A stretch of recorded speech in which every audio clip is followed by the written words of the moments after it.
Natalaglag ang cellphone sa pagkakasabit. Muntik na sa tubig. Ay! Thank you Lord. At hindi nalaglag. Anyways, ito. Saan ba? Saan? Saan ka pupunta? Okay. Ayun. Medyo malalim ang pagkakabaon. Okay. Alright. Ayan, teka. Lumabo yata ang camera. Ayun. Medyo malalim ang baon. Ayun. Siguro tama na muna ngayon. 5 pieces na dalag na na-release na. Ito yung pang-5. Ito pala yung pang-5. 4 yung na-release. So lilipat ko lang doon sa kabila.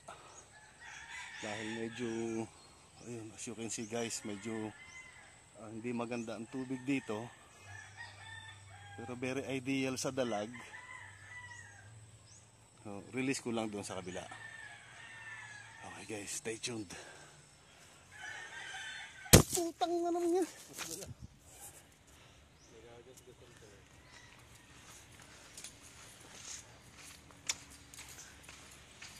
Kanina inalaglag, nakapatong to doon sa nyug, nalaglag, buntik na sa tubig.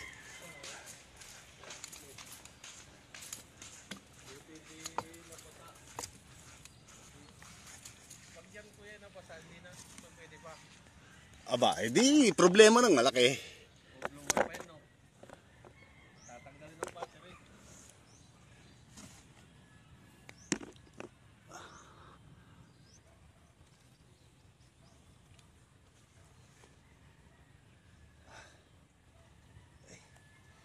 Teka lang. Okay. Ayun.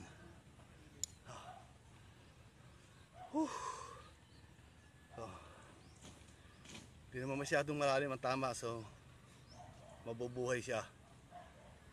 Okay, re-release ko na.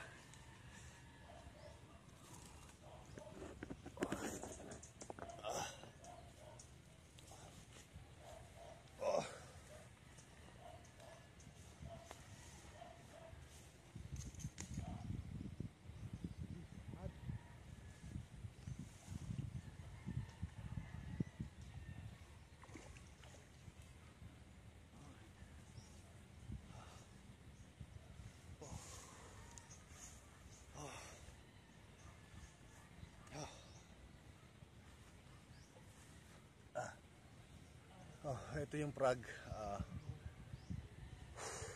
Bionic frog ni Ramselda. Hindi ko lang alam kung may available pa siya nito. Okay guys, salamat sa panunood.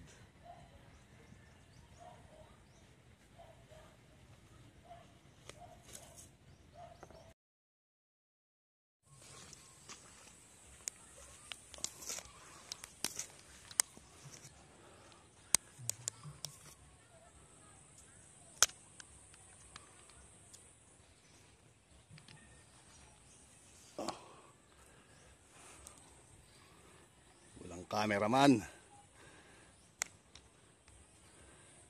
Oops. Halika rito. Oh.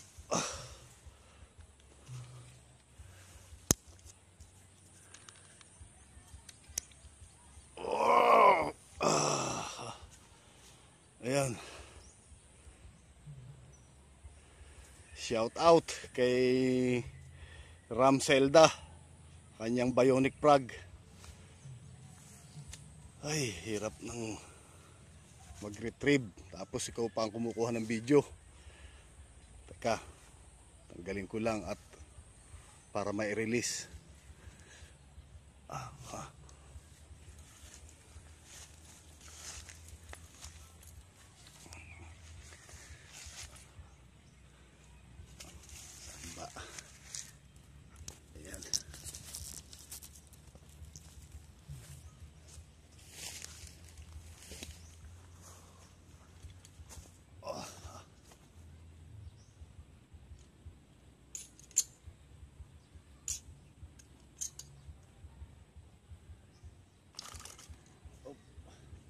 Bionic frog ni galing kay Ram Zelda. Ayan, parang cover yata ng damo ah. Oh, ayan.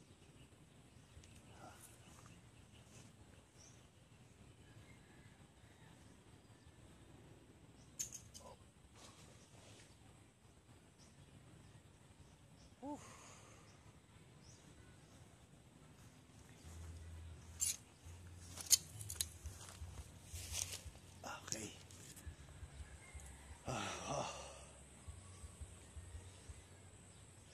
Oh, apat na dalag na. Apat na estreyata ngayong araw. Yung dalawa huli doon sa kabila, medyo madumi tubig doon kaya dito ko din nirelease sa malaki. So, antay-antay lang, brothers.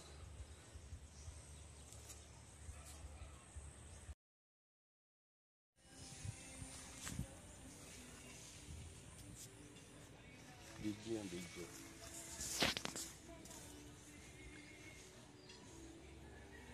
Dalawa, re-release lang dito sa kabila kasi madumi yung tubig doon sa kabila.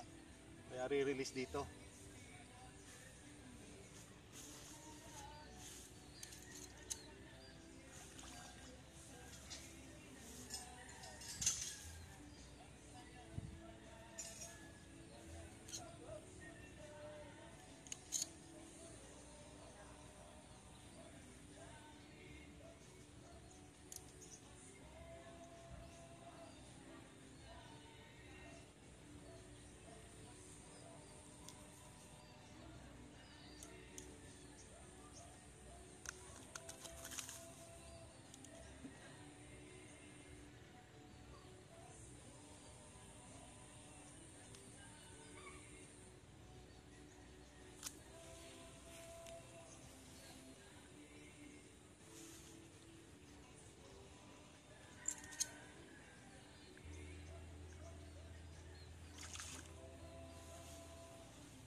Okay na.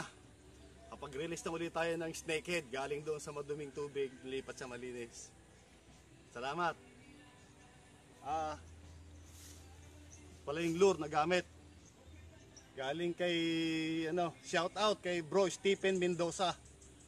Yung kanyang checkered frog. Salamat.